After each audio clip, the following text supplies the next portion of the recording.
मेरा नाम रूपाली है और मैं एक विधवा औरत थी। एक दिन मेरी सहेली का बेटा मेरे घर आया।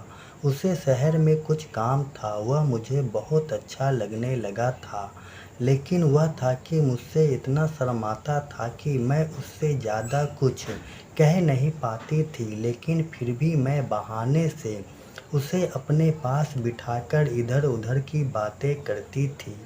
धीरे धीरे ही सही, लेकिन उसकी गाड़ी अब पटरी पर आ रही थी।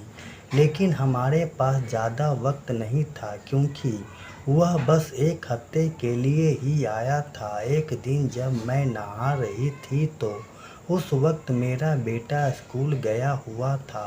अचानक से उस दिन मेरी सहेली का बेटा राजीव घर आ गया था। दरवाज़ा खुला होने के चलते वह अंदर आ गया। मैं बेखौफ होकर अपने कपड़े बदल रही थी। उसने मुझे देख लिया था।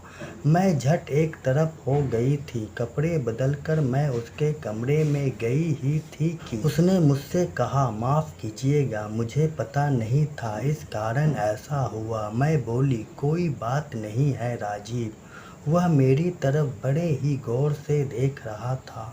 उस वक्त मैं वहाँ से चली आई थी। मैं राजीव के बारे में ही सोच रही थी कि कुछ देर बाद वह मेरे कमरे में आ गया। मैं उससे कुछ कहती कि वह बोला, आप बहुत अच्छी हैं। वह पास आकर मेरे बगल में बेड पर बैठ गया था। मैंने उसे कुछ नहीं कहा था। इस पर वह सोचा मैं नाराज़ हूँ। वह वहाँ से जाने लगा तो मैंने उसका हाथ पकड़कर उसे रोक लिया और उसे अपने गले से लगा लिया था। आज मैं बहुत खुश थी कि मुझे राजीव जैसा एक दोस्त मिला।